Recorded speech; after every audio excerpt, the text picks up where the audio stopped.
Welcome to this edition of Excavating the Bible, What Archaeology Can Teach Us. This program is dedicated to exploring the contributions of archaeology in the Middle East to our understanding of and appreciation for the Bible.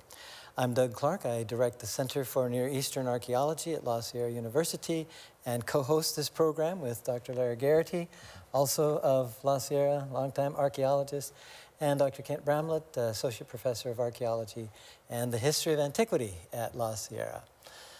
All of us, in our love for the Bible, especially the Old Testament and archaeology, find the books of Kings good news or bad news from an archaeological point of view? Good news. Lots of evidence there. Lots, and what? Evidence to what, kind of confirm some of the stories, set the backdrop, help us understand them better? How would you define the real benefits? Well, geographically, we know most of the sites where they are, and we can see the relationships, the names of people involved in the stories, not only in the biblical accounts, but in accounts from the contemporary inscriptions. And so the history, we're on pretty firm ground. We know what's going on. Right. Yeah, the northern kingdom of Israel especially has a lot of stories coming out of this context that we can connect with the Assyrians, with Syrians, the Arameans, with Judah. And so it's these correlations that help us to really create that network of links that secure the chronology, secure the cultural traditions, parallel accounts from other sources that really bring the Bible to life. Right. And we might say that this chronological information that is in Kings and some of the other books too, for a while it seemed to be full of mistakes. People had a hard time putting it together. But it was one of our forebears, a man named Edwin Thiele, who taught at Andrews University, who figured out the keys that would make all of these dates fit.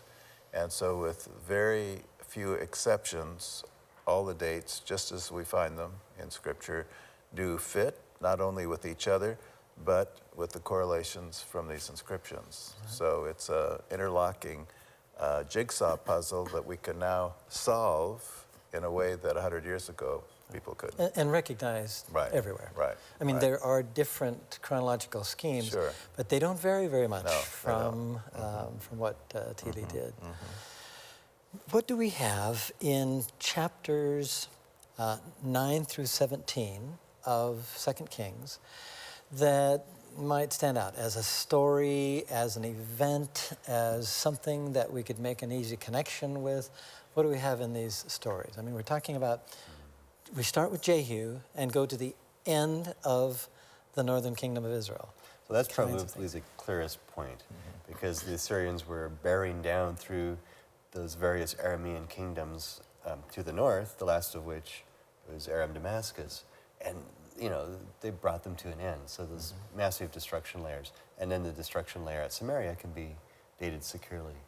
So the end, you know, is sort of this bookend that one can really capture historically and archaeologically. You're talking about 722 BC. 722. For the destruction. Now, 732 for Damascus, for the Syrians to the north.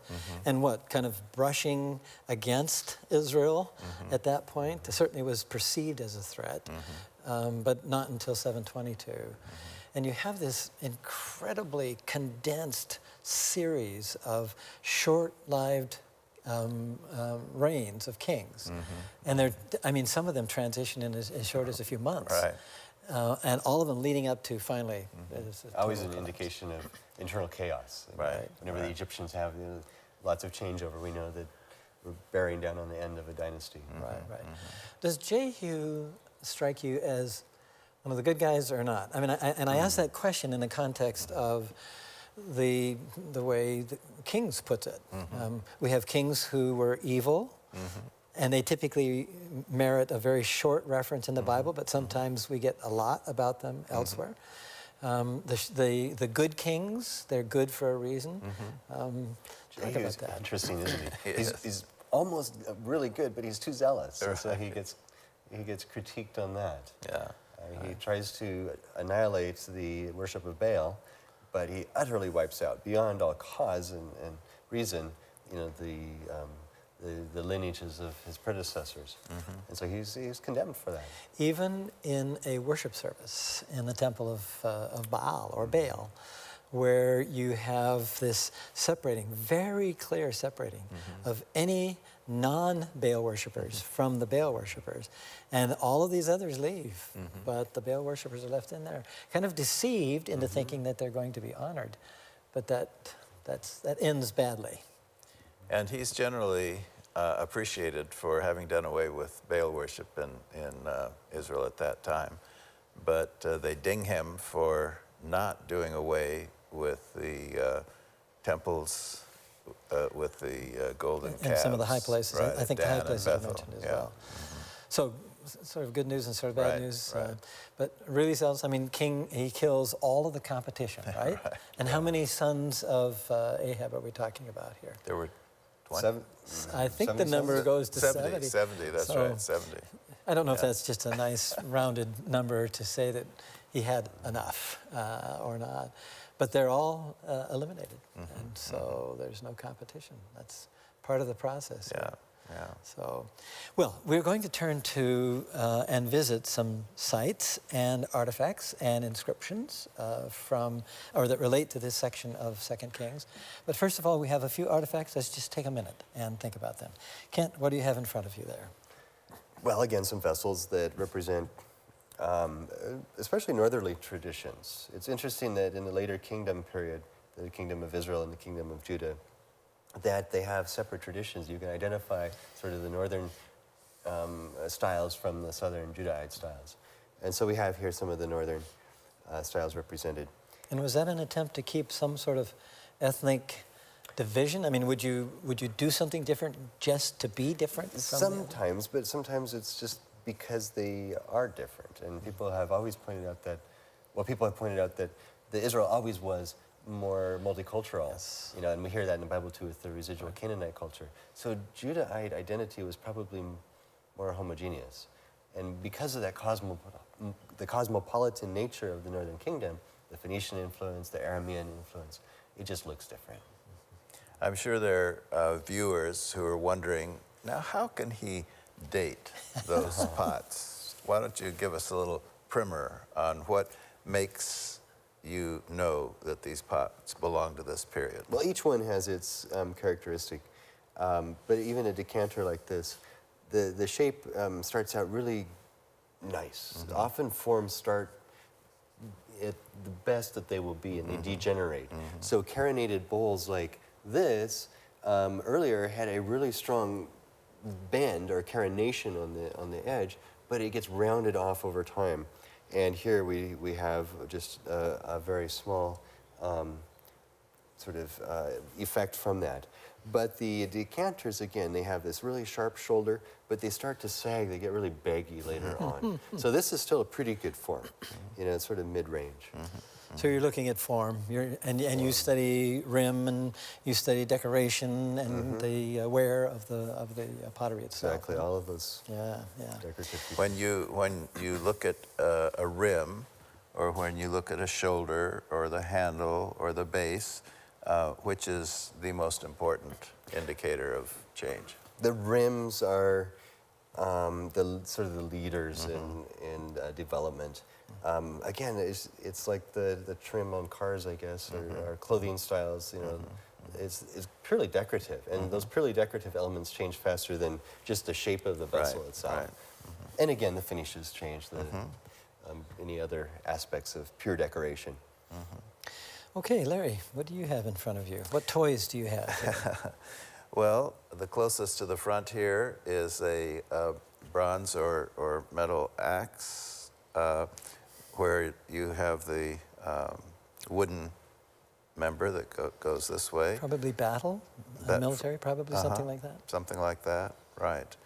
And other metal weapons are here. Lots of bloodshed in this book, and lots That's of right. battles. Right. And then these are figurines that probably used for fertility, that sort of thing. or maybe even hopes for nourishment too. I mean, almost that might be the reason for some of the exaggerations on them. Right. The body parts are interesting, aren't they, on this? They presumably are made that way for a specific purpose, not all of which I know much about. Here you have a alabaster vessel that would be used for mascara of ancient times. And we talked about with Jezebel, didn't we? With Jezebel, that's right. Right. Yeah.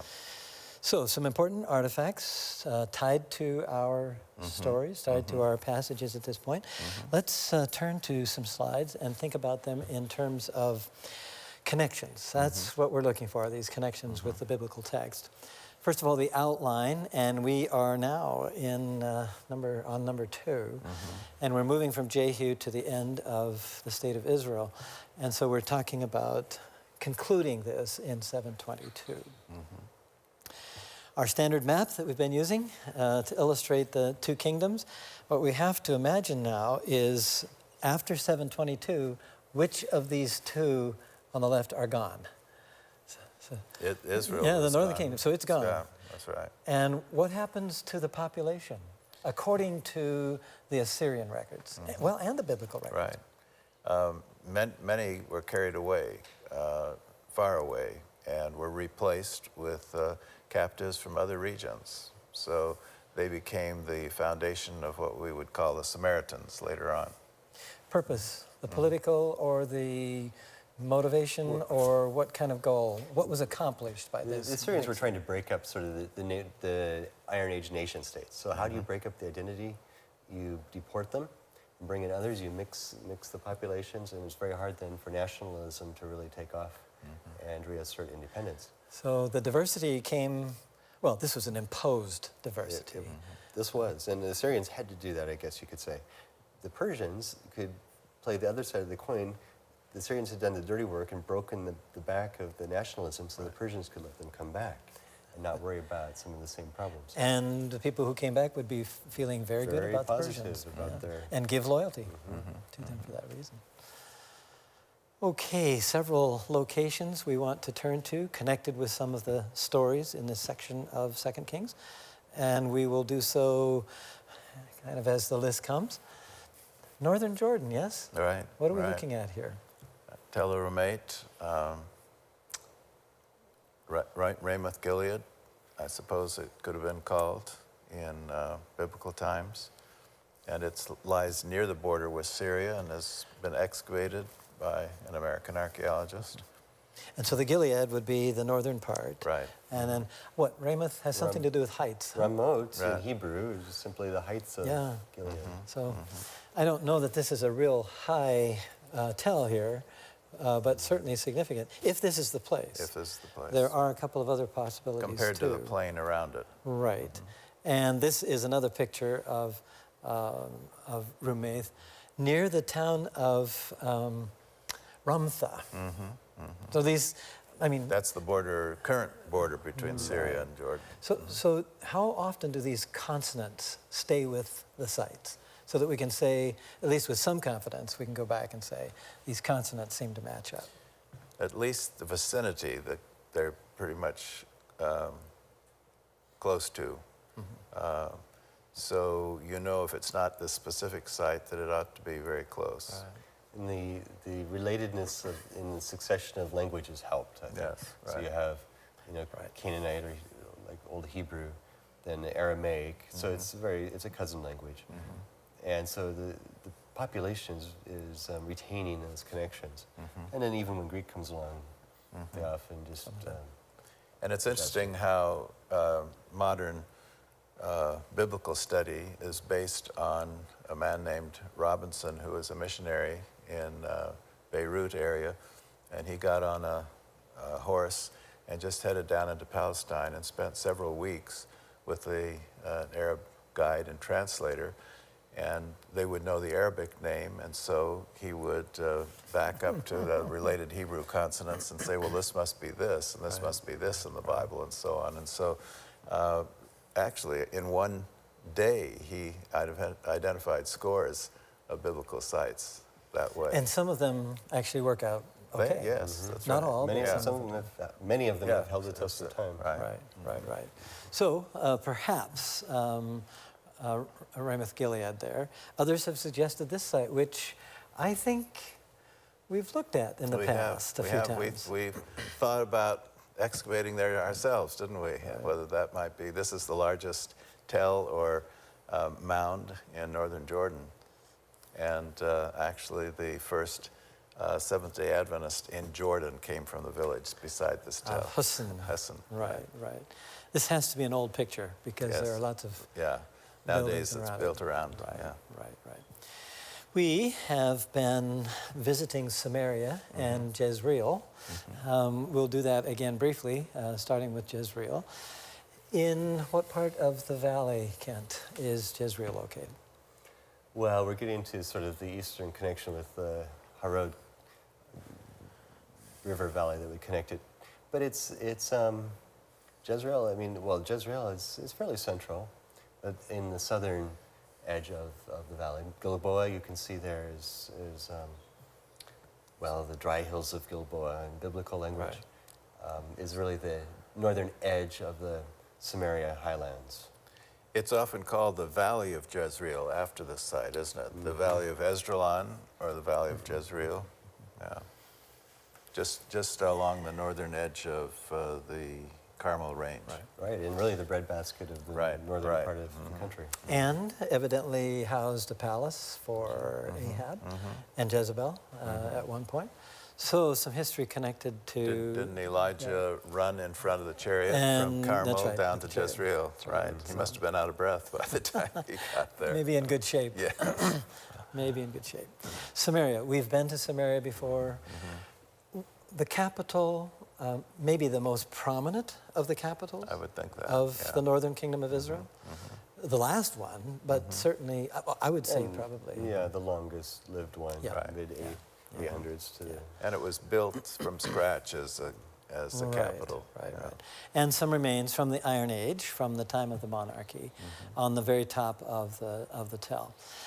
This particular map I put up here, Reuben, Gad, and Manasseh, those tribal groups from earlier days, are referred to in our section of 2 Kings.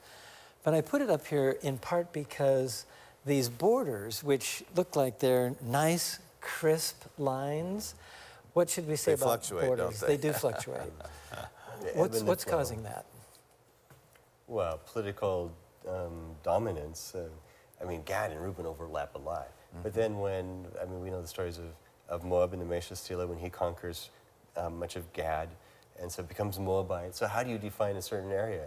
Which time period do you pick as the official period? Heshbon, we've talked about Heshbon as being... Right on the border, isn't it, between Gad and Reuben? And Atarot, that our colleague at La Sierra, Dr. Chung Ho Ji, is excavating, and the mention in the Mesha Stela, the Gadites. So how fluid were these boundaries and borders? And then, not just north-south, but east-west as well. You can look at the politics today within the last 50 years and see that it's still the same way. The borders, they are changing. Yes, that's a politically loaded sort of question. But now, one of the places mentioned in this section is Edom, especially Selah. So, the Edomite territory, I like the way this is kind of airbrushed. Which then takes away from that rigid borderline fuzzy kind of border. thing. Right, it's a fuzzy border. And it may also say something about the fact that Edom seems to coalesce as an organized state a bit later than Ammon and Moab. In fact, I think we would talk about the 8th century for at least a capital. Yeah, it looks like the archaeology of Edom. Right, certainly in the hills, down in the Jordan Valley, well, in the Arabah, perhaps earlier, but at least here. So that's another reason I like the fuzzy kind of airbrushed borders here. And we will be visiting a site, Selah. Now, what are the options for Selah?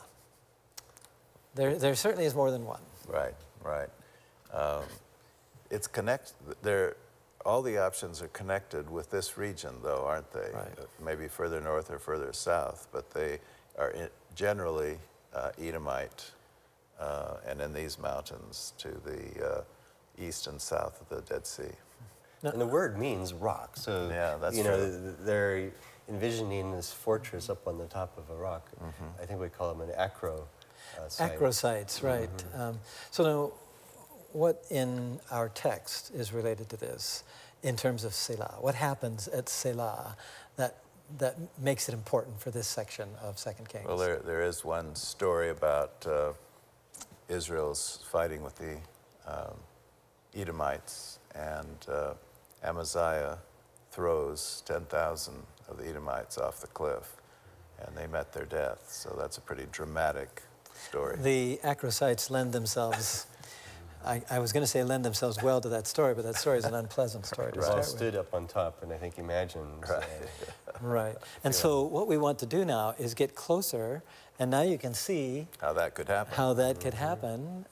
It's a sort of level on the top, but you can also see from these eroded sandstone, that these are dangerous places. You do not want to be flying through the air at a place like this. And then looking over the edge, same place. And then an inscription. What is this? I mean, it's a Nebuchadnezzar inscription, but what is it? For years and years, nobody knew it was there until I imagine a very astonished individual realized that there actually was an inscription on the face of the cliff. And you can make out a figure standing. So it's typical, Right. Mesopotamian, So you have it here, huh? Assyrian, Babylonian. Yep, right there. So on the left, you can see a figure. Yep. And Standing right there's here. a badly eroded inscription which hasn't been fully deciphered because of the erosion of time, Right. and later some vandalism too.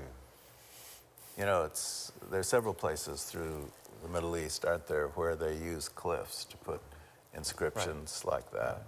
I know at Dog River in Lebanon, just north of Beirut, there were successive conquerors who used that specific cliff to add their John Henry, Cistern, and then a building. This is such an how do you build buildings on top of rounded sandstone? Well, here's an illustration of the way to do that. Reminds you of those castles in Germany that are put at the top of hills. So, Selah. Well, we move to a more central part, this time of Israel, Bet Shemesh, and there is the site. I think this site is interesting because of a battle mentioned in our story. Who were the players there? Was it, that's not the Amaziah. Well, it is. Yeah, Amaziah has a battle there, and we don't know much about it. I think the mention is pretty It's brief. it's kind of a footnote reference. But the site has been excavated so well, and is represented in the excavations, or is representing the Iron Age, the time we're talking about here. It's being re-excavated now, too, currently. Correct. And we have some later material and some earlier material, but the Iron Age excavations and reservoir, typical kind of domestic buildings, I'm assuming. I don't know and haven't read the report recently of all of the finds here. This is an opening down to something. What is this? Water reservoir here, huh? And you had to do that. You had to do something to make sure that water was inside the city, and so you do. I'm afraid the trash has built up just a bit in the bottom of this one. And then an Iron Age tomb. How many tombs do we find related to the time of the monarchy? At Beth Shemesh or just in Anywhere. general? Yeah. Anywhere. Yeah, not too many. Right. Yeah, We know more people lived than we find burials for. that's right. But at least there are some. There are other periods where we have very few of the Iron Worn a few centuries earlier. Right. Okay, some people. And we're going to connect these people with inscriptions. So let's do that. We have some annals. We have an obelisk. A couple of these we visited before, but they fit into this part of the story as well. Who is this? This is Jehu. This is Jehu making obeisance, giving gifts to Shalmaneser III. And we've actually looked at this before, so I'm not sure that we'll stop and read it at this point. But receiving tribute from people, including Jehu, the son of Omri. Nice to have the picture of a king. I think he's probably the only one of the Israelite kings. And there he is again, and then in this drawing, paying homage. Here again, Jehu is mentioned. This is actually the text above that, that panel on the stone itself. So we have these gifts. And if we want to know what Israelites looked like, what they wore, they're working hard. So what is this? Some kind of seal. Yeah, that's sometimes on seals we get great inscriptions that mentions of names. So here we have the servant of Jeroboam. This would be Jeroboam the second, and we have his name, Shammah. Now Jeroboam II deserves or gets about 5 or 6 verses, maybe 7 on the outside, in 2 Kings 14. But he reigns for 41 years. 41 years. He wasn't one of the good guys, according to the theological assessment. The historian got tired of writing the history of Israel at that point, so he gave him short shrift. Yeah, right. Maybe so. King Uzziah, from the time we're thinking about, although this tomb comes from later, right? From a different... They had evidently moved the bones, and so they put up this plaque later to say that, don't touch the bones. Right, right. And then we have Tiglath-Pileser III, who is coming very close to the end of Israel in 722. You look at his dates here. He's the one who brings Syria, Damascus, to an end. Wipes out Damascus. So we have a lot that's going on there. Is he called Pul? Pul. He is, yeah. You see it's just one syllable there from his name. And we don't have a lot of time to talk about it, but I did want to say something about this particular character. This book is a fairly technical book, Situation and Theology. But what he does is to take the Syro-Ephraimitic War from 734 to 732, and he looks at wherever it shows up in the Old Testament. There are 4 basic places. Isaiah 7, then in Hosea, a few chapters, and then in 2 Kings 16, part of our coverage, and in 2 Chronicles 28. And what he does is something I think terrific. He lays out the basic lesson each of those references wants to make. And so the battle is the same. Isaiah 7, the virgin, the young woman, that's all in this Syro-Ephraimitic war. And then he makes the lesson for Isaiah's time, Hosea's audience, the audience of 2 Kings, and the audience much later of 2 Chronicles. The details vary a little bit, but that's okay. You're making the point and you're drawing on this particular event. So that's an important kind of thing to think about too. When you have those kinds of records, you can pull biblical, theological, archaeological, all kinds of things together, good things together. Thank you, Larry. Thank you, Kent. And thank all of you for joining us for this edition of Excavating the Bible. We hope the program has provided something for you to think about and something to increase your faith. And we look forward to next time. Until then, think ancient, keep believing, and keep exploring. For Excavating the Bible, I'm Doug Clark.